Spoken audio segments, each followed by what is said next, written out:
Assalamualaikum warahmatullahi wabarakatuh. A'udzu billahi minasyaitonir rajim. Bismillahirrahmanirrahim. Syahrul Ramadan alladzi unzila fihi al-Qur'an hudal lin-nasi wa bayyinatin minal huda wal furqan. Al-ayah. Di dalam ayat Al-Qur'an tersebut terkandung satu pemahaman dan pengertian bahwa Al-Qur'an itu memiliki fungsi sebagai petunjuk, yang kedua sebagai penjelas, dan yang ketiga adalah sebagai pembeda bagi manusia dalam memahami bagaimana kita berusaha untuk mengikuti yang hak dan menjauhkan diri kita dari sesuatu yang batil. Terkait dengan ibadah saum di bulan suci Ramadan, karena bulan saum ini atau bulan Ramadan ini juga adalah bulan Al-Quran, maka setidaknya di bulan ini kita tunjukkan bagaimana kita harus lebih dekat dengan Al-Quran.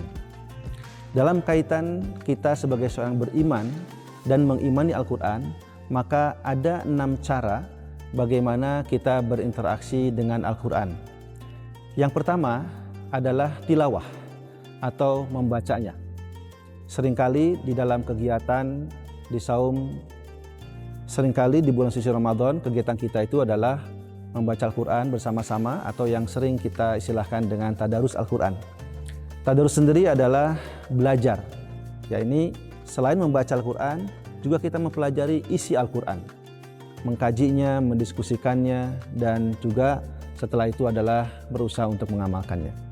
Jadi tahap yang pertama, bagaimana seorang mukmin, seorang muslim itu berinteraksi dengan Al-Quran adalah tilawah, baik dalam bentuk tadarus maupun juga dalam bentuk kita memahami tafsir Al-Quran. Kemudian setelah tilawah adalah tafhimul Quran. Kita berusaha untuk memahami isi Al-Quran. Paling tidak kita membaca terjemahannya. Bersyukur kalau kita memang mengerti dan paham bahasa Arab sehingga kita bisa mengetahui lebih dalam maksud atau arti dari ayat yang kita baca. Kalaupun tidak, kita bisa melakukannya, yaitu dengan cara memahami terjemah Al-Quran. Karena supaya kita memahami. Sebab bagaimana kalau kita tidak memahami Al-Quran, maka otomatis kita tidak akan bisa melaksanakan Al-Quran. Nah, ini adalah tafhimul Quran.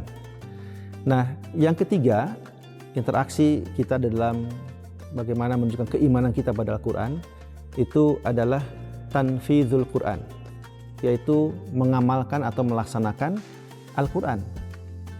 Sebagai contoh, pada saat kita mendengar seseorang misalnya membaca surat Al-Ikhlas, Qul huwallahu ahad, Allahus samad, maka mantapkan akidah kita. Kalau kita misalnya mendengar Al-Fatihah, juga sama setiap hari kita dengar ketika imam membaca Al-Fatihah, maka kita juga harus merespon dengan berupaya bagaimana kita bisa melaksanakan nilai-nilai yang ada dalam Al-Fatihah itu.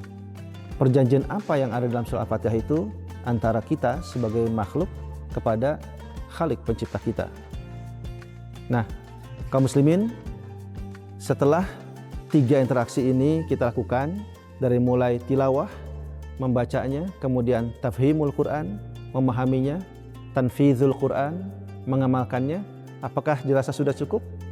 Tentu tidak. Maka kita tingkatkan lagi ke interaksi yang berikutnya, yaitu tahfizul Quran, menghafalkan Al-Quran. Paling tidak kita berusaha untuk menghafal surat-surat yang sering kita baca di dalam bacaan sholat. Dan hal ini biasanya kita menghafal surat-surat pendek di surat-surat juz amma.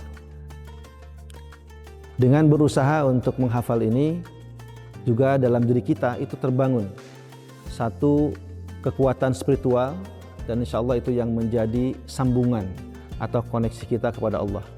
Karena Nabi kita Nabi Muhammad Rasulullah sallallahu alaihi wasallam bersabda, "Man kana laisa fi jawfihi ayatun minal Qur'an kal baiti kharbi." Barang siapa yang tidak ada dalam tenggorokannya Al-Qur'an, maka tubuhnya itu seperti rumah yang rusak.